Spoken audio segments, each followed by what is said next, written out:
The ambient temperature of the subterranean data center was carefully regulated to remain at precisely 64 degrees Fahrenheit, a climatic baseline maintained by 4 redundant industrial cooling units that hummed with a low, unyielding vibration. Yet the localized thermal bloom emanating from rack server Delta 9 had already spiked the immediate airspace to an alarming 81 degrees. It was exactly 14:02-33 EST when the catastrophic cascade failure initiated, instantly freezing exactly $92,450,000 in high-frequency algorithmic trade executions. The severity of the lockup indicated by a rapidly strobing sequence of deep crimson error indicators that painted the otherwise sterile, shadowless room in harsh, rhythmic pulses of red light. Julian Thorne, the newly installed vice president of global infrastructure, occupied the physical center of this unfolding disaster, projecting an aggressive, kinetic aura of manufactured authority that violently clashed with the absolute, indifferent reality of the failing hardware. Julian was a man entirely constructed of corporate signifiers. His bespoke, dark navy Italian wool suit was impeccably tailored and utterly inappropriate for the physical demands of an emergency hardware intervention. And his wrists bore a heavy, ostentatious chronograph watch that he checked constantly, not to measure the duration of the outage, but to emphasize his own perceived importance to the terrified junior technicians scrambling around him. He did not look at the servers, nor did he examine the diagnostic readouts scrolling in frantic, cascading lines of white text across the primary terminal monitors. Instead, he looked at the reflections of his subordinates in the reinforced glass partitions, micromanaging their panic and ensuring his performance of decisive leadership was being adequately observed. Julian shouted commands that possessed the grammatical structure of technical directives, but lacked any fundamental engineering coherence, demanding an immediate manual override of the optical limiters, a component that had not been utilized in server architecture for nearly a decade. His voice was unnecessarily loud, a booming, resonant bark that betrayed the desperate frequency of a middle manager whose impressive title vastly outweighed his actual operational competency,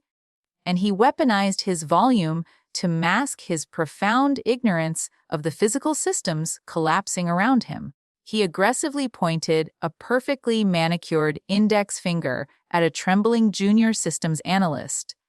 threatening immediate termination, threatening vindictive industry blacklisting, threatening total career annihilation, all while remaining blissfully unaware that the root cause of the entire systemic lockup was an unauthorized, localized power diversion he himself had approved exactly 22 minutes prior in order to expedite a minor data migration that he wanted credited to his department before the end of the fiscal quarter. The junior staff darted frantically between the narrow aisles, their physical movements erratic and disorganized, driven by the terrifying awareness that they were actively being positioned as the convenient scapegoats for a catastrophic failure they had neither initiated nor possessed the clearance to prevent. The digital master clock mounted on the far wall ticked forward with brutal indifference to Julian's escalating performance, advancing to 14:03:45 EST, with every single passing second representing an exact, quantifiable loss of $18,200 in stalled micro-transactions, a financial hemorrhage that was silently compounding into a potential corporate extinction event. Julian paced violently back and forth, the hard leather soles of his expensive Oxfords clicking sharply against the raised, anti-static floor tiles, creating a rhythmic, percussive sound that utterly failed to disguise the fact that his pacing deliberately kept him at least 10 feet away from the actual malfunctioning hardware. He managed only the optics of the crisis, holding his mobile phone entirely too close to his mouth as he barked preemptive defensive narratives to unseen executives on the upper floors, weaving a frantic, fabricated tale of sudden, unpredictable component degradation, of incompetent external maintenance contractors, of a systemic anomaly that he alone was valiantly attempting to contain through sheer force of will. The strobe of the crimson lights continued without pause. Indifferent to his status, indifferent to his volume, indifferent to the aggressive posture, he struck as he pulled a folded silk square from his breast pocket and began to furiously dab at the beads of sweat forming along his hairline, the only physical betrayal of his internal, mounting terror. At precisely 14:05:12 EST, the heavy, reinforced steel security doors at the far end of the server floor cycled through their pneumatic release sequence, parting with a sharp, depressurizing hiss that briefly cut through the chaotic din of Julian's shouting, signaling the arrival of the external emergency contractor. Elias Thorne. Elias did not rush, he did not jog, and he did not project any of the frantic, kinetic energy that currently saturated the room. He walked with a slow, methodical, and heavily grounded cadence, his physical presence characterized by a deep, immovable stoicism that immediately altered the atmospheric pressure of the space. He wore faded, heavy-duty canvas-work trousers and a simple, unbranded gray Henley shirt that clung to a frame built by years of quiet, unseen physical labor, standing in stark, almost insulting contrast to Julian's meticulously curated corporate armor. In his right hand, Elias carried a weathered, reinforced leather tool bag, its surface scarred and stained by countless hours of precise mechanical intervention, the heavy brass zippers dulled by time but moving with frictionless ease, while his left hand was gently, securely wrapped around the small, fragile hand of his 6-year-old son Leo. Elias was a devoted single parent, a man who carried a quiet, profound grief from the sudden passing of his wife 3 years prior, an event that had caused him to abandon a legendary career as a senior systems architect in favor of anonymous, flexible contract work that allowed him to never miss a moment of his son's childhood. Leo walked beside his father with the absolute, unquestioning trust of a child who knew he was entirely safe, his large, observant brown eyes scanning the chaotic room with an unnerving, deadpan stillness that perfectly mirrored his father's stoic demeanor. Clutching a partially disassembled vintage, mechanical pocket watch in his free hand, the immediate visual juxtaposition between the screaming, sweating, sharply dressed executive and the silent, calm, plainly dressed mechanic holding a child's hand created a jarring suspension of reality, causing the junior technicians to momentarily freeze in their frantic scrambling. Elias's face was a study in absolute neutrality, his jaw set in a relaxed but firm line, his deep-set eyes rapidly absorbing the catastrophic environmental data. The flashing crimson strobes, the specific pitch of the failing cooling fans, the exact acrid scent of the overheating copper, without registering a single micro expression of panic or surprise. He did not look at Julian. He did not acknowledge the frantic shouting, nor did he wait for an invitation to proceed. He simply walked a mathematically direct path toward the thermal epicenter of the failure at rack server Delta 9, moving with the quiet, authoritative inevitability of a glacier.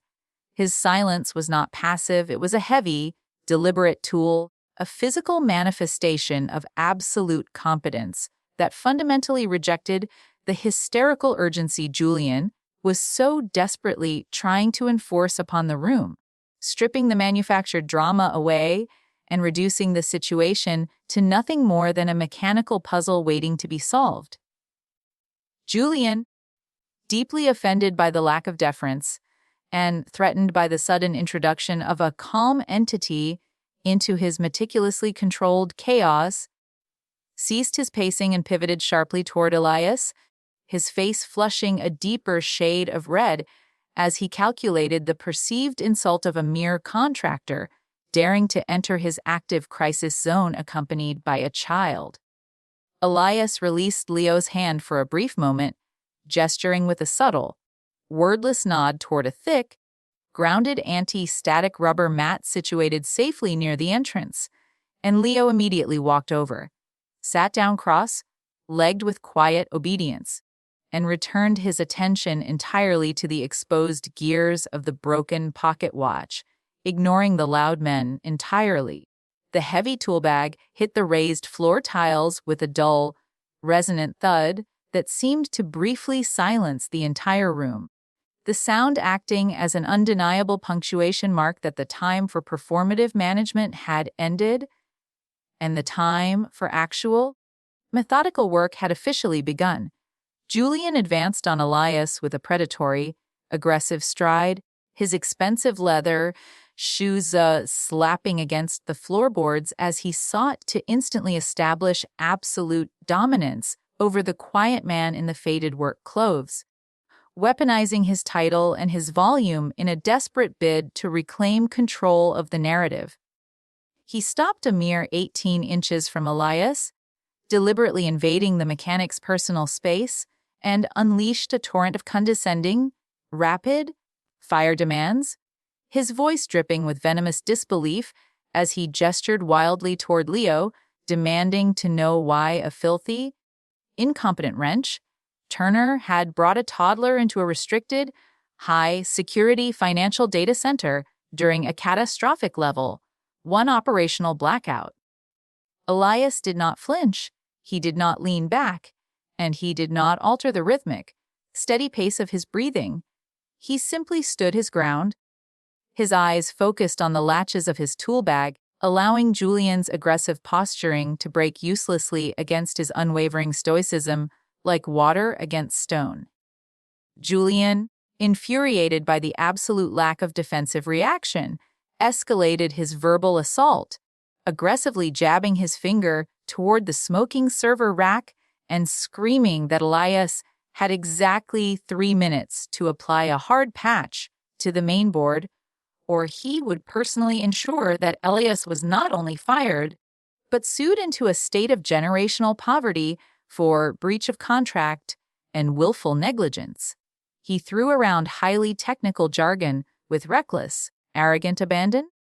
loudly diagnosing the failure as a cascading token, ring collapse in the mainframe's tertiary logic gate.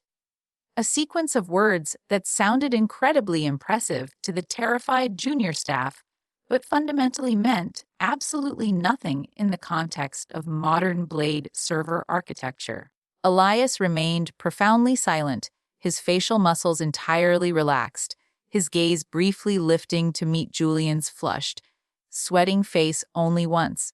delivering a look of such deep, analytical emptiness that it briefly caused Julian to falter in his rant, his arrogant momentum stuttering against a wall of pure, unbothered observation. Elias slowly knelt beside his tool bag, his movements entirely devoid of the frantic rushing Julian was demanding, and methodically unclasped the heavy brass latches. The sharp, metallic clicks cutting clearly through the echoes of Julian's shouting, emphasizing the deep chasm between those who demand action and those who execute it. He extracted a highly specialized, customized digital multimeter, a piece of equipment that cost more than Julian's tailored suit, and began to unfurl the insulated testing leads with a deliberate, rhythmic precision, treating the catastrophic, multi-million-dollar failure as nothing more than a routine, predictable sequence of electrical logic that required only patience to unravel. Julian, unable to process a reality where his anger did not command immediate, terrified obedience, stepped closer, his shadow falling over Elias, and began threatening to call security, to have the man physically dragged from the premises, his voice cracking slightly as the terrifying reality of the frozen $92 million began to crack his confident facade. Sitting quietly on his anti-static mat 10 feet away, little Leo did not look up from his broken pocket watch, his small fingers carefully turning a microscopic brass gear, completely unbothered by the loud, angry man looming over his father, instinctively understanding the fundamental truth that volume was a substitute for power, not a manifestation of it, and that his father possessed the only power that actually mattered in this room. At exactly 14:08 EST, the pneumatic hiss of the heavy steel security doors sounded for a second time, parting to reveal the imposing, silent silhouette of Margaret Eris, the chief executive officer of Apex Financial, a woman whose entire career was built on an uncanny, ruthless ability to instantly separate systemic competence from performative corporate noise. She stepped onto the raised server floor with a quiet, lethal grace, wearing a perfectly structured charcoal blazer over a simple white blouse, her piercing, analytical gray eyes instantly sweeping the catastrophic scene, noting the strobe of the red error lights, the exact ambient temperature, the terrified posture of the junior staff, and finally, the loud, aggressive form of Julian towering over the kneeling, silent mechanic. Julian's peripheral vision caught the movement, and the moment he registered the CEO's presence, his entire physical demeanor underwent a violent, nauseating transformation. The aggressive, looming tyrant vanished, replaced instantly by a fawning, hyper-attentive subordinate who immediately rushed toward her, his hands clasped defensively in front of his chest as he preemptively began to construct a labyrinthine narrative of blame. He spoke rapidly, his voice dropping an octave in a desperate attempt to project managed calm, falsely claiming that he had been on the floor for hours valiantly attempting to stave off a catastrophic failure caused entirely by shoddy external maintenance, aggressively throwing Elias under the proverbial bus by gesturing dismissively at the stoic man's kneeling back and labeling him a hopelessly out of his depth contractor who was entirely responsible for the catastrophic freeze. Ms. Eris did not stop walking. She did not verbally acknowledge Julian's frantic, groveling narrative, and she did not alter the cold, observant neutrality of her expression. She simply bypassed him entirely, moving to stand a respectful 4 feet away from where Elias was methodically testing the exposed circuitry of rack server Delta 9. She was a profound catalyst for truth, a leader who understood that in the high-stakes, hyper-accelerated world of global finance, true power was never loud, it never panicked, and it never sought to externalize blame, but instead manifested as quiet, undeniable action in the face of absolute chaos. She watched Elias's hands, noting the steady, unshakable precision with which he handled the multimeter probes, recognizing immediately the worn,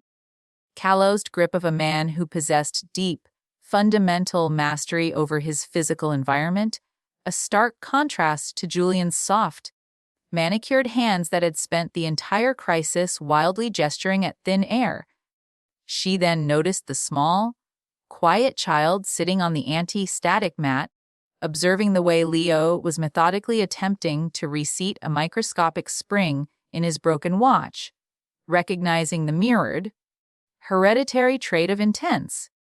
unbroken focus, and a profound silent realization began to crystallize in her mind regarding the true dynamic of the room. Julian, entirely misreading her silence as an invitation to further justify his existence, continued to hover nervously at her shoulder, loudly reiterating his absurd, nonsensical technical diagnosis regarding token, ring collapses, and tertiary logic gates, desperately trying to verbally mask the undeniable fact that the only person in the room actively working to save the company, was the man he had just threatened to destroy. Ms. Aris raised a single, perfectly manicured hand, extending her index finger a fraction of an inch in a microscopic gesture that carried the absolute, terrifying weight of unquestionable executive authority, instantly silencing Julian mid-sentence, her cold, gray eyes never leaving the slow, deliberate movements of Elias's tools, choosing to observe the raw execution of competence rather than listen to the desperate fiction of an arrogant man. Elias existed within a self-generated vacuum of pure, unbroken concentration, entirely tuning out the frantic breathing of Julian standing just behind him and the heavy, observant presence of the chief executive officer, reducing his entire universe to the microscopic flow of electrical current moving through the charred silica pathways of the Delta 9 server chassis. He did not rush. He did not allow the ticking clock or the compounding millions of dollars in frozen assets to accelerate his heart rate by a single beat. Instead, he embraced a slow burn, methodical rhythm. Placing the tungsten, tipped positive probe of his multimeter against a microscopic diagnostic pin with the delicate, terrifying precision of a surgeon operating on a severed nerve. The small digital screen on his device flashed a sequence of resistance values, illuminating his stoic, shadowed face with a pale blue light, and he held the connection for exactly 4 seconds, observing the subtle, mathematical fluctuations in the voltage drop that told a vivid, undeniable story of cascading hardware failure that completely contradicted Julian's loud, ignorant proclamations. The silence stretching from Elias was not an absence of sound, but a heavy, oppressive force that actively amplified the tension in the room, forcing Julian to painfully endure every agonizing second of his own uselessness. The arrogant executive practically vibrating with a desperate, hysterical need for Elias to show fear, to move faster, to validate the crisis with reciprocal panic. Elias slowly, deliberately withdrew the probes, letting the insulated wires coil naturally against his leg, and reached back into his weathered tool bag without breaking visual contact with the server rack, his fingers instinctively finding the exact, weighted handle of a specialized torque screwdriver without needing to look, an unspoken demonstration of absolute muscle memory mastery. He aligned the star-shaped bit with the retaining screws of the primary power distribution module, applying a steady, perfectly calibrated rotational force that broke the factory seals with a sharp, echoing snap that caused Julian to visibly flinch. The sudden sound acting as a physical rebuke to the executive's fragile, manufactured authority. Elias carefully removed the scorched titanium faceplate, exposing the dense, complex labyrinth of fiber, optic cables, and redundant power relays, his eyes scanning the incredibly intricate web of connections not with confusion, but with the rapid, predatory processing speed of a hidden genius reading a deeply familiar language. He noted the exact temperature of the scorched heat sinks. He traced the specific path of the blown capacitor fluid, and he mentally reconstructed the exact sequence of thermal and electrical events that had triggered the shutdown, moving with a quiet, devastating inevitability toward the root cause of the disaster. He did not perform his competence. He did not sigh loudly or shake his head to draw attention to his discoveries. He simply existed as a pure, unyielding mechanism of problem resolution, his breathing maintaining a slow, even meditative rhythm that served as a stark, damning counterpoint to the rapid, shallow, terrified gasps of the vice president of infrastructure standing helplessly behind him. The oppressive, suffocating tension in the server room had reached an absolute zenith, the silence broken only by the low, rhythmic hum of the failing cooling units and the sharp, deliberate clicks of Elias's tools, when the profound stillness was suddenly shattered by a small, utterly fearless voice cutting through the heavy air with deadpan, innocent clarity. Leo, having finally successfully reseated the microscopic brass gear within the chassis of his vintage pocket watch, looked up from his anti-static mat, his large brown eyes fixing directly onto the sweating, purple-faced form of Julian Thorne, and spoke with the quiet, unfiltered logic that only a child processing complex adult absurdity can possess. "Papa," Leo said, his voice entirely devoid of fear or deference, carrying easily across the sterile room. "Why is the loud man sweating so much when the wall screen says the primary air conditioning is working perfectly, but you aren't sweating at all?" The question hung in the air like a physical object, a razor, sharp, devastating observation that instantly stripped away Julian's protective layers of corporate jargon and bespoke tailoring, exposing the raw,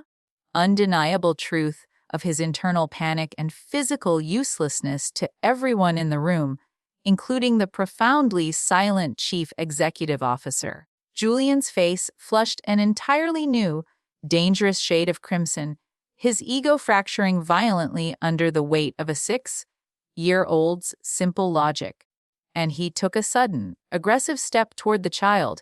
his mouth opening to unleash a defensive, vitriolic reprimand aimed at silencing the uncomfortable truth. Before the first syllable of anger could leave Julian's lips, Elias stopped turning his screwdriver. The cessation of his movement was not slow, it was instantaneous, a sudden, terrifying halt of all physical momentum that commanded the absolute attention of every single living soul in the subterranean data center. Elias slowly, methodically turned his head, his stoic, shadowed face catching the harsh red light of the error strobes, and he locked his deep, set, unyielding eyes directly onto Julian, projecting a micro-expression of such cold, absolute, deadly calm that it effectively froze the blood in the executive's veins. Elias did not raise his voice. He did not issue a threat. He simply looked at the arrogant man who had dared to step toward his son, and in that agonizing, stretching second of absolute silence, the entire power dynamic of the room inverted permanently. Julian suddenly, terrifyingly aware that the quiet mechanic possessed the capacity for a profound, unspoken violence. Ms. Eris observed the micro-interaction with keen analytical interest, noting the exact millisecond Julian's manufactured authority collapsed under the weight of Elias's authentic, protective stoicism, her respect for the quiet contractor compounding rapidly as she watched him silently establish an immovable boundary without uttering a single word. Elias held the devastating eye contact for exactly 3 seconds, ensuring the message was permanently etched into Julian's core, before slowly, deliberately turning his head back to the exposed server mainboard, dismissing the vice president of infrastructure from his consciousness as easily as one might brush away a piece of lint, resuming his meticulous work with exactly the same rhythmic, unbothered precision as before. At precisely 14:09 EST, Elias's probing fingers brushed against a dense cluster of secondary fiber optic conduits nestled deep within the lower chassis of the server rack, his deeply trained tactile senses instantly registering a temperature anomaly, a localized, blistering heat signature that mathematically defied the standard operational parameters of the power distribution matrix. He reached into his weathered tool bag, his calloused fingers extracting a specialized, high-intensity ultraviolet inspection light, and he flicked the heavy brass toggle switch, illuminating the dense, shadowed recesses of the server architecture with a harsh, revealing violet glow that instantly exposed the undeniable truth of the catastrophic failure. Hidden beneath a tangled shroud of legitimate data cables, Elias found a crude, unauthorized hardware bridge. A direct, unmetered shunt connecting the primary high-voltage rail directly to the incredibly sensitive, low-voltage optical switching array, a physical bypass that had entirely bypassed the server's localized security protocols. It was a catastrophic, amateurish alteration, an aggressive forcing of electrical current designed to violently accelerate data transfer speeds by removing the necessary safety buffers, a modification so profoundly negligent that it bordered on corporate sabotage. Elias did not gasp, he did not curse. He simply stared at the violently melted insulation surrounding the unauthorized bridge, his mind rapidly, methodically tracing the terrifying implications of the discovery, connecting the physical damage to the specific, absurd demands Julian had been shouting when he first entered the room. He reached out with a pair of insulated, needle-nosed pliers and deliberately, carefully severed the fused, unauthorized connection. The tiny snip of the hardened steel blades, echoing sharply in the tense silence of the room, severing the source of the thermal runaway and preventing the secondary backup drives from catching fire. With the physical danger neutralized, Elias stood up from his kneeling position in one smooth, fluid motion, his physical presence suddenly commanding an immense, undeniable gravity as he unclipped a small, ruggedized diagnostic terminal from his belt and plugged a heavy-duty data cable directly into the server's primary maintenance port. He typed a rapid, impossibly complex sequence of command line queries, his fingers moving across the cramped keyboard with the blinding, fluid speed of a hidden genius. Bypassing 3 layers of encrypted corporate firewalls in a matter of seconds to access the deepest, most secure root event logs of the Apex financial server architecture. The small, backlit screen rapidly scrolled through thousands of lines of dense, hexadecimal code before halting abruptly, locking onto a specific, time-stamped entry that burned with undeniable, absolute truth, a digital fingerprint that perfectly corroborated the physical destruction he had just uncovered with his ultraviolet light. Elias read the log entry twice, his stoic face betraying absolutely nothing, before slowly, methodically unplugging his diagnostic terminal, wrapping the data cable in perfect, concentric loops, and turning to face the vice president of infrastructure, the heavy, devastating weight of absolute certainty settling into his broad shoulders. Elias stood completely still, his hands resting naturally at his sides, and when he finally spoke, his voice was a profound, resonant baritone that carried no anger, no vindictiveness, and no performative volume, but instead vibrated with the heavy, unyielding weight of absolute, undeniable fact. The primary optical switching array did not fail due to component degradation. Elias stated, his words clipped, precise, and declarative, instantly silencing the rhythmic hum of the room as every technician, the CEO, and the arrogant executive focused entirely on the quiet mechanic. He looked directly at Julian, his deep, set eyes boring into the sweating, panicking man, and continued his methodical, devastating dissection of the crisis, refusing to allow any room for corporate spin or frantic denial. A manual, unauthorized hardware shunt was installed on the secondary high-voltage rail, bypassing the thermal limiters to force an immediate, unbuffered data migration, which resulted in a catastrophic, unchecked power surge that instantly melted the localized logic boards. Julian's face drained of all color, his skin turning a sickly, pallid gray as he violently shook his head, his mouth opening and closing like a suffocating fish as he desperately tried to formulate a lie. But Elias did not stop. He did not pause for dramatic effect.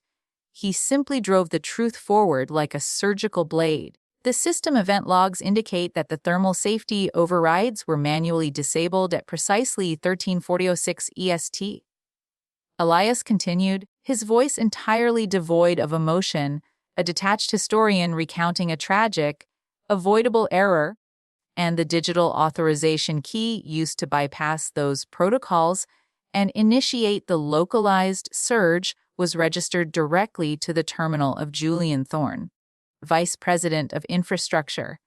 The words hung in the air, a devastating, inescapable reality that instantly shattered Julian's entire manufactured narrative, the extreme specificity of the time, and the absolute certainty of the digital fingerprint, leaving the arrogant executive with absolutely nowhere to hide. Julian began to stammer, his voice weak and reedy, a pathetic, high-pitched whine as he attempted to blame a phantom junior technician, attempting to claim his terminal had been hacked, attempting to construct any possible fiction to escape the crushing weight of his own profound incompetence. You bypassed the buffers to artificially accelerate the fiscal quarter data migration, Elias stated, delivering the final crushing blow without a single ounce of malice, simply laying the objective reality of Julian's ego on the table for everyone to examine. And in doing so, you initiated a short that froze exactly $92 million in active algorithmic trades.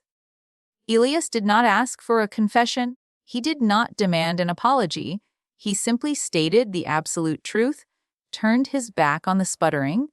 destroyed executive, and calmly reached back into his worn tool bag to retrieve a pristine, sealed replacement optical logic board, ready to repair the damage the arrogant man had so recklessly caused. Elias moved with rapid, breathtaking efficiency, sliding the incredibly delicate, multi-million-dollar replacement logic board into the scorched chassis rails with a fluid, terrifying precision, the complex array of gold-plated connective pins seating into the master bus with a heavy, deeply satisfying metallic clack that signaled the restoration of the primary data artery. He did not hesitate, he did not double-check his alignment. He simply reached forward and forcefully depressed the heavy, mechanical master reset breaker, and for exactly 3 agonizing seconds, the subterranean server room was plunged into an absolute, breathless silence. Then, at precisely 14:18:33 EST, the terrifying, rhythmic strobing of the crimson error lights abruptly ceased,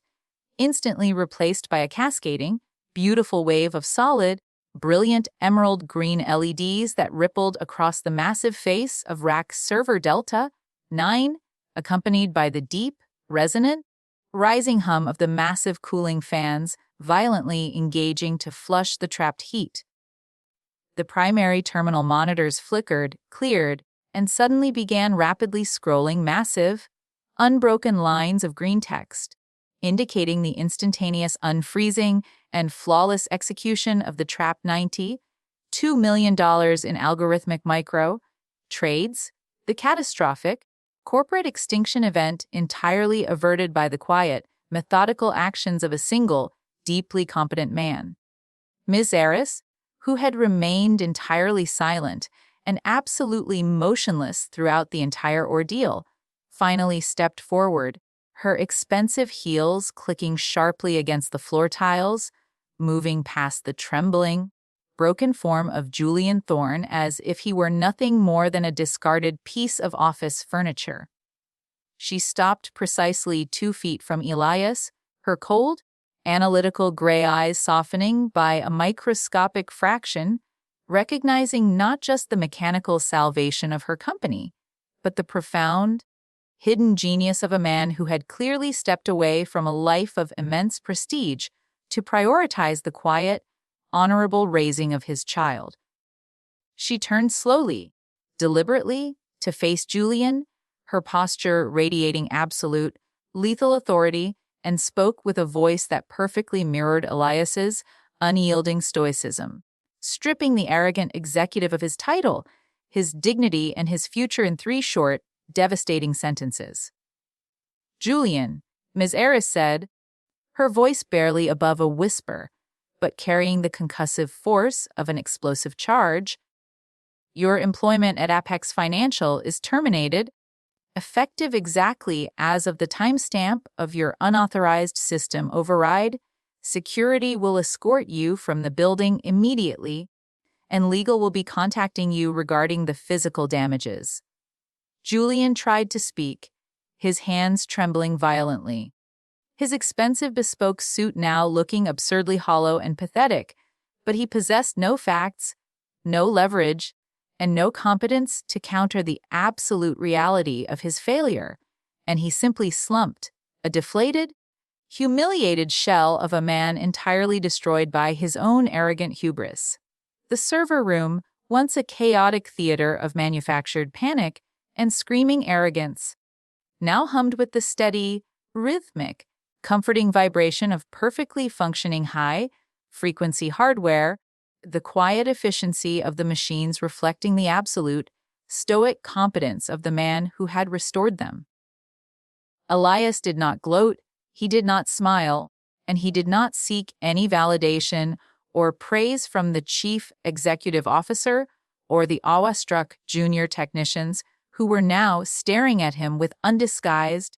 profound reverence. He simply knelt back down onto the anti-static floor tiles and began the methodical, precise process of packing away his equipment. Every specialized tool, every insulated probe, and every heavy Torx driver was wiped clean with a simple cloth and placed exactly into its designated